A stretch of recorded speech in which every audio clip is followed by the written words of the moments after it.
Can you describe your creative process? Does a song for you begin with an emotion, or always with the lyrics, or with a certain melody? Like, where does it start?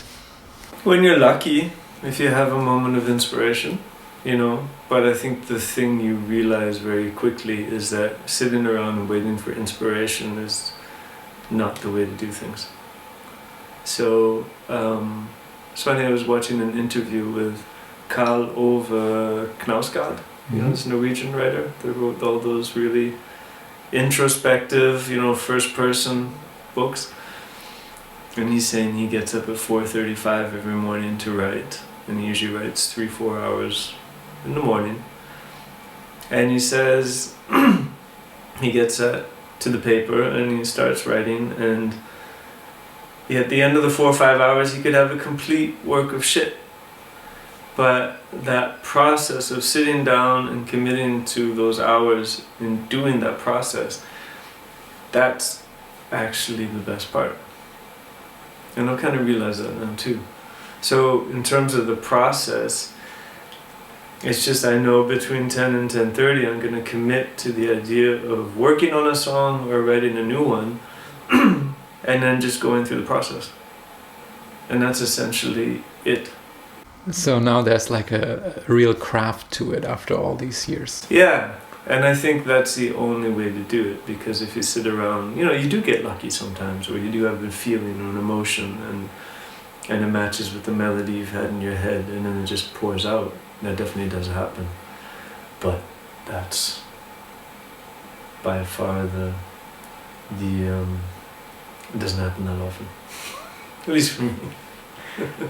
Are you ever surprised by your own creation? You're listening to your own song and you wonder, where did this come from? I guess when you listen, you know, if I listen to some of my older songs, or sometimes you forget exactly the moment how it came out, or maybe surprise is not so much a question, is not the word I would use, maybe more curious. It's like, oh wow, how the hell did that one come out? How did the synergy between those chords and that melody come about? And I think I'm more curious about it, because then how can I replicate that? Because that's great. You know, I like that thing that I did 15 years ago. Maybe it can help me now. In many of your songs, you sing with a gentle and I want to say calm voice. A good example would be Caulfield Lion, and also Old Time Cinema Newsreel, where you almost whisper certain parts of the song. Did this way of singing come naturally to you? I ask because Flowers on the Stones is a very different kind of mark. You know, that's when you have these different sides. But I think usually you try to sing very calmly and gently. I think it was an evolution. When I first started touring and doing shows, I was always playing bars. And I think to my own detriment, I learned that, well, I need to be loud. I need to be not aggressive, but I need to be full and loud. And I think for a lot of years I kind of became the way I sang, and which was really, in hindsight, quite naive and stupid, you know, because sometimes the best way to get an audience is to go really quiet, right? And then I remember Feist released her first solo album, and I remember listening to it and I was going, wow, how did she get that timbre in her voice? How did she get that richness? And then I read in an interview somewhere, and she said, because she used to sing in punk bands, so she used to go full out too, you know, screaming into the microphone. And then she actually heard her voice, and I think she had nodes, and then she had to get treatment, and you know, had to relearn how to sing. And so when she did that first solo album, she was singing almost at a whisper. And of course, you know, it's the beauty of the studio, so you just put up the volume, you know, play with the EQ. And then that was a huge awakening for me. And so it was kind of there that I started. So when you talk about Flowers on the Stones, that's definitely that period of playing bars all the time. And then they also started playing a lot of folk festivals in Canada, and then sharing stages with other singers and seeing how some of them would sing so soft and how powerful it was. So it was really just a learning process for me, that I didn't need to belt all the time. But I think there's also my piano at home that I grew up with is a big upright. And so it's a very big, loud piano. And that's where I learned to sing. And so I think there was also a thing, just for me to hear myself over the piano sometimes, I needed to be loud. So I think it was something out of, you learn as, well, this is what works in this moment, and then it becomes in the long run a bit of a crutch.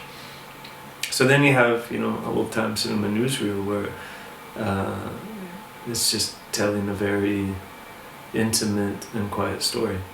And so it needed to be sung very softly. It would have ruined the song if I tried to sing it loud or have a big voice. Your lyrics are often very poetic. You mentioned writing poems.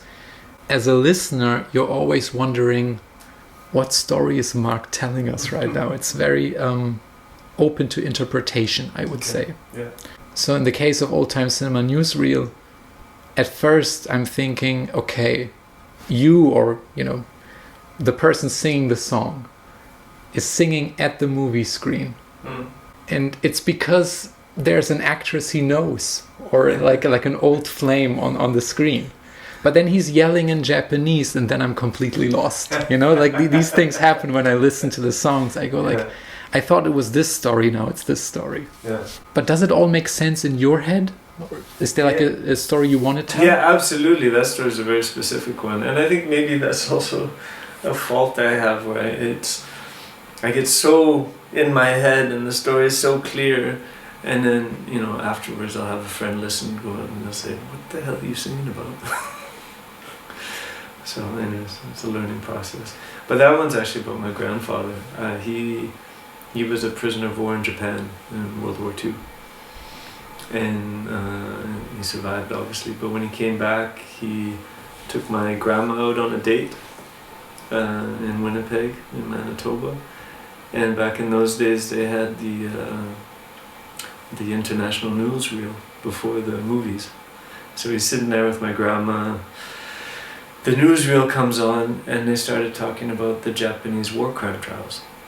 And they found a Japanese soldier guilty, and so the picture of the Japanese soldier came up on the screen, and that was the guy that actually tortured my grandfather in his POW camp. So when he gets up and starts screaming at the movie screen in Japanese, that's the recognition of this guy who had made him live, probably the most horrible things he ever experienced in his life. And so that song, I didn't want that song to be too heavy. So obviously I don't talk about the torture, I don't talk about any of that. And for me, what's important about that song, it's literally a minute and a half, 2 minutes of the life of my grandfather and my grandmother. You have this crisis moment, but then how my grandma is able to accompany him and take him outside the cinema and on the sidewalk, calm down. And that's what that song's about. Right. So for me, it's almost like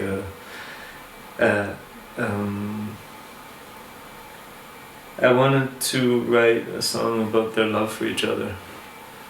And I found that moment, the story that was told in the family, encapsulated it